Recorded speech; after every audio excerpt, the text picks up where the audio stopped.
کی محمد سے وفا تو نے تو ہم یہ جہاں چیز ہے کیا یہ لوح و قلم تیرے ہیں، اس کا کیا مطلب ہوا؟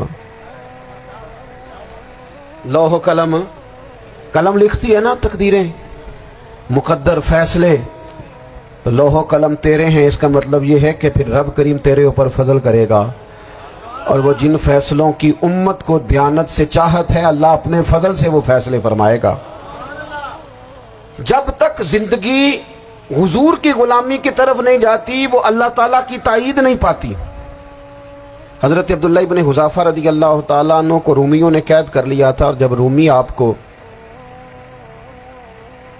قید کر رہے تھے، پکڑ رہے تھے، جنگ میں کچھ موڑ ایسا آ گیا کہ بظاہر مسلمانوں کے قدم پیچھے ہٹ رہے تھے، تو 1000 آدمی نے 100 آدمی نے مل کے آپ کے گرد گھیرا ڈالا اور بڑی مشکل سے آپ کو گرفتار کیا۔ جب بادشاہ کے سامنے لے گئے نا تو بادشاہ سے اس کا سپہ سالار کہنے لگا کہ بندہ ضائع کرنے والا نہیں، یہ بات سمجھیں آپ، ہماری طبیعت کے مطابق جو بندہ پورا نہیں اترتا ہم ضائع کر دیتے ہیں۔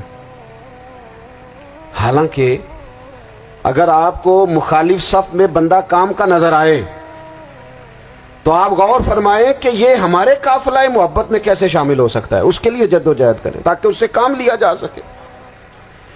اس نے کہا، روم کے بادشاہ نے بندہ ضائع کرنے والا نہیں، وزیر نے کہا بادشاہ سے، اس نے کہا کیا کریں؟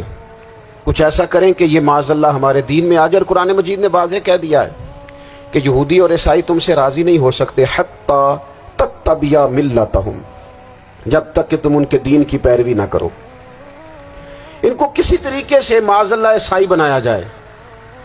تو بادشاہ کہنے لگا 2-3 چیزیں ہیں جس سے کوئی بندہ بھی خریدا جا سکتا ہے، کر لیتے ہیں بات۔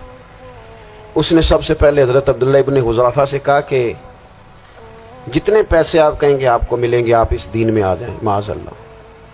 تو حضرت عبداللہ ابن حذافہ نا، کچھ لوگ بڑے سیانے ہوتے ہیں، بردبار ہوتے ہیں، بعض باتوں پر غصہ نہیں کرتے، ہنستے ہیں۔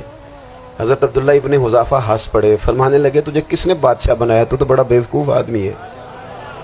اس نے کہا کیا مطلب؟ فرمانے لگے نادان، میں تو تلوار لے کے میدان میں آیا ہوں، مجھے دولت کمانی ہوتی میں تجارت کرتا، میں تجارت نہیں کر رہا، میں تو شہادت کے لیے نکلا ہوا ہوں، اور تو مجھے کہہ رہا ہے پیسے لے لے، کو عقل کی بات کر۔ اس نے دوسری بات کی، اس نے کہا کہ میں بادشاہ ہوں، میرے نیچے جتنے بھی عہدے ہیں، وزیر، مشیر، وزیر خزانہ، جو آپ عہدہ کہیں گے آپ کو دے دیا جائے گا، آپ اس طرف آ جائیں۔ تو حضرت عبداللہ ابن حذافہ کہنے لگے پھر کہتا ہوں تو بڑا نادان ہے۔ فرمانے لگے میں حضور کا صحابی ہوں، اور صحابی ہونے سے بڑا عہدہ دنیا میں ہے ہی کوئی نہیں۔ صحابہ وہ صحابہ جن کی ہر صبح عید ہوتی تھی، خدا کا قرب حاصل تھا، نبی کی دید ہوتی تھی۔